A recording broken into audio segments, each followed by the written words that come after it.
Je vais parler d'Ézéchias. Ézéchias, vous allez lire cela dans 2 Rois 20, versets 1 à 7.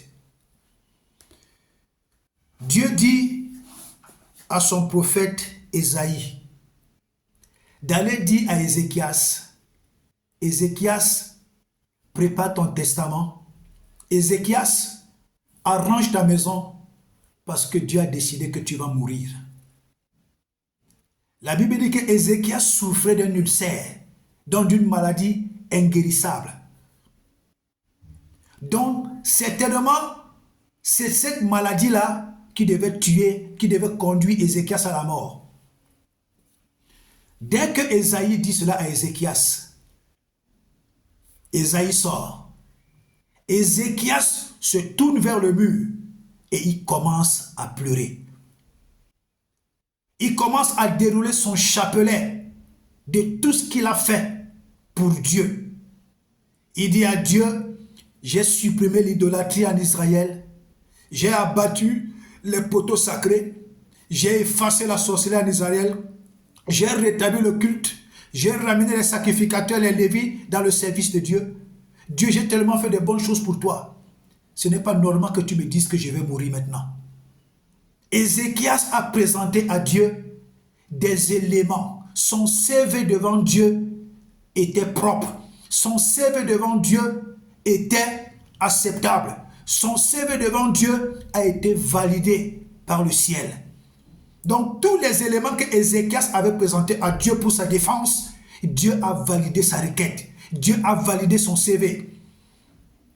La Bible dit donc que pendant que Ésaïe était encore dans la cour royale, Dieu lui dit, rentre dans la chambre du roi Ézéchias, va lui dire qu'il ne va plus mourir. Et c'est ainsi que le prophète Ésaïe est revenu, il a dit à Ézéchias que Dieu m'a dit de te dire que tu ne vas plus mourir. Ézéchias servait Dieu. Ézéchias a fait toutes ces choses pour Dieu alors qu'il souffrait d'un ulcère. Il souffrait d'une maladie incurable. Certainement, cette maladie devait le traîner à la mort. C'est pourquoi Dieu a permis de dire, Dieu a laissé Ésaïe d'aller lui dire qu'il va mourir. Ézéchias souffrait d'un ulcère. Ézéchias souffrait d'une plaie inguérissable. Ézéchias était meurtri dans son cœur. Mais Ézéchias souffrait. Il servait Dieu avec ça. Il servait Dieu avec cette maladie. Il servait Dieu avec cet ulcère. Il a fait des choses qui ont béni la maison du Seigneur. Il a fait des choses qui ont réjoui le cœur de Dieu. Il a fait des choses qui ont amené Dieu à le considérer. Pourtant, il souffrait de l'ulcère. Il souffrait de l'ulcère et cet ulcère était préparé à l'amener à la mort. Bien-aimé, le fait que tu souffres d'une maladie, le fait que tu souffres d'une plaie, le fait que tu souffres d'un ulcère, le fait que tu souffres d'une plaie inguérissable, le fait que tu passes d'une situation, une situation que tu peux considérer d'insupportable. Mon frère, n'abandonne pas Dieu. Attache-toi davantage à Dieu. Attache-toi davantage à Jésus. Sers encore Dieu avec crainte, tremblement et détermination.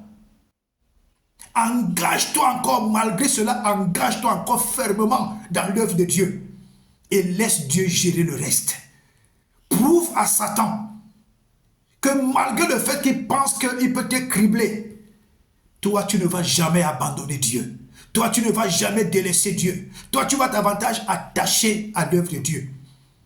Que ton attachement à l'œuvre de Dieu, que ton attachement à Dieu suscite une jalousie amère dans le cœur du diable. Parce que le diable veut profiter de cette situation que tu traverses pour te dire que, pour te faire comprendre que Dieu est infidèle, que Dieu est méchant, que Dieu est mauvais, que Dieu n'est pas juste.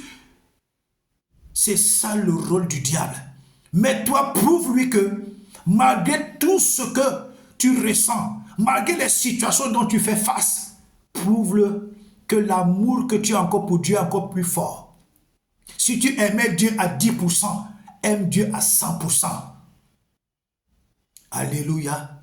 Ézéchias a servi Dieu. Ézéchias a posé des bons actes pour Dieu. Ézéchias a fait des choses dans la maison de Dieu qui ont réjoui le cœur de Dieu.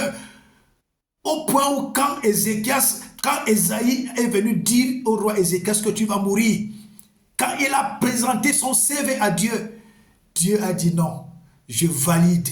Je te donne encore 15 années de surplus. Bien-aimé dans le Seigneur, qu'aucune situation ne te décourage. Rien n'est impossible à Dieu. Aucune situation n'est éternelle. Comme chaque médicament a une date de péremption, c'est ainsi que chaque maladie devant Dieu a une date de péremption. Chaque situation a une date de péremption. Chaque difficulté a une date de péremption. Chaque épreuve a une date de péremption. Chaque oppression a une date de péremption. Quel qu'en soit ce que le monde des ténèbres peut dresser contre toi, tout cela a une date de péremption. Pourvu que tu restes attaché à Dieu, pourvu que tu aimes Dieu, pourvu que tu n'abandonnes pas la maison de Dieu, bien-aimé, ne va pas dans la maison de Dieu pour servir le pasteur, va servir Dieu. Va servir Dieu. Parce que le pasteur peut poser un acte qui va te bouleverser et tu vas finir par fuir l'église. Va servir Dieu. Et si tu sens que dans cette église-là, il y a des choses qui ne te donnent pas la paix, quitte. Quitte. Je te dis de quitter. Ne reste pas dans cette église alors que tu souffres dans ton cœur. Quitte. Va ailleurs. Demande à Dieu de t'orienter. C'est comme Dieu peut te dire, va rester devant la maison. Il pourrait encore te dire, reviens à l'église. C'est comme il peut te dire, reste devant la maison. Il peut t'orienter ailleurs. Alléluia. Donc le roi Ézéchias était un modèle de loyauté. Alléluia. Alléluia. Le roi Ézéchias était fidèle. Il était intègre dans son cœur. Évite de garder le faux dans ton cœur. Évite de garder les ombres dans ton cœur. Évite de garder l'hypocrisie dans ton cœur. Tous les jours, dis à Dieu de te donner un cœur pur. Tous les jours, dis à Dieu de te donner un cœur selon son cœur. Dis à Dieu de te donner un cœur toujours soigné.